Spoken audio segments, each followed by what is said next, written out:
शहरत याफ़्ता नात ख़ान हाजी ख़ान मोहम्मद चाचड़ खे असांजो आलमी शहरत याफ़्ता नात ख़ान शाइर अहले सुन्नत साईं अब्दुर्रहीम अज़मी कंडी पाराए रहिया आहिनि। हाजी ख़ान मोहम्मद चाचड़ जो शागिर्द फ़क़ीर ख़ैरुद्दीन इंदड़ साहब मिठड़ी आवाज़ जो मालिक हाजी ख़ान मोहम्मद खे कंडी पाराए रहिया आहिनि। हाफ़िज़ महमूद अली मर साहब हाजी ख़ान मोहम्मद चाचड़ खे कंडी पाराए रहिया आहिनि। शौकत अली चाचड़ साहब हाजी ख़ान मोहम्मद चाचड़ खे कंडी पाराए रहिया आहिनि। करीम ख़ान इंदड़ साहब हाजी ख़ान मोहम्मद चाचड़ खे कंडी पाराए रहिया आहिनि। मोहतरम जनाब सदाकत अली मर साहब हाजी ख़ान मोहम्मद चाचड़ खे माला पाराईंदे। मोहतरम जनाब मोहम्मद यूसुफ सुमरो साहब गुलाब जे गुलनि जो हार हाजी ख़ान मोहम्मद चाचड़ खे पाराईंदे। अब्द समी चनो साहब गुलाब जे गुलनि जो हार हाजी ख़ान मोहम्मद चाचड़ खे पाराईंदे। हाफ़िज़ अली असगर चाचड़ साहब माला हाजी ख़ान मोहम्मद चाचड़ खे पाराईंदे। हाजी रबनवाज़ चाचड़ गुलनि जो हार हाजी ख़ान मोहम्मद चाचड़ खे पाराईंदे। ज़फ़र अली मीरानी साहब हाजी ख़ान मोहम्मद चाचड़ खे माला पाराईंदे। सीनियर नात ख़ान फ़क़ीर हाजी लियाक़त अली चाचड़ हाजी ख़ान मोहम्मद चाचड़ खे गुलनि जो हार पाराईंदे।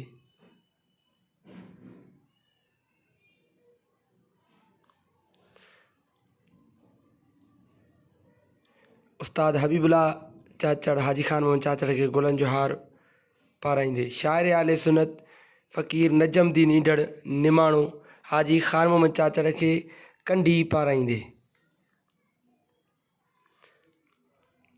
अब्दुल रशीद चाचड़ साहब हाजी ख़ान मोहम्मद चाचड़ खे कंडी पाराईंदे।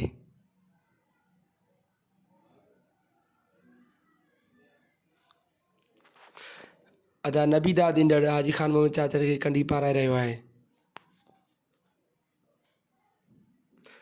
राशिद अली चाचड़ हाजी ख़ान मोहम्मद चाचड़ खे कंडी पाराए रहियो आहे। हाजी ख़ान मोहम्मद चाचड़ जो वॾो भाउ हाजी हादी बख़्श चाचड़ हाजी ख़ान मोहम्मद चाचड़ खे प्यार मां भाकुर पाईंदे ऐं कंडी पाराए रहियो आहे। हाजी ख़ान मोहम्मद चाचड़ जो वॾो भाउ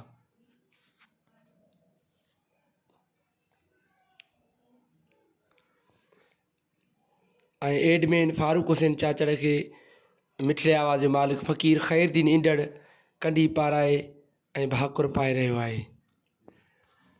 शाइर आले सुन्नत फ़क़ीर नजमुद्दीन इंदड़ नजम निमाणो फारूक हुसैन चाचड़ खे कंडी पाराए रहियो आहे। जी नाज़रीन, ही हुयो मुख़्तसिर वीडियो क्लिप। वधि खां वधि शेयर कंदा, लाइक कंदा, कमेंट्स कंदा, पंहिंजी खोड़ सारनि दुआनि में यादि रखिजो। अस्सलामु अलैकुम वरहमतुल्लाहि वबरकातुहू। एडमिन फारूक हुसैन चाचड़ जे तरफ़ां संदसि वालिद साहब खे हाजी ख़ान मोहम्मद चाचड़ खे कंडी जो तोहफ़ो पेश करे रहियो आहे ऐं भाकुर पाए रहियो आहे।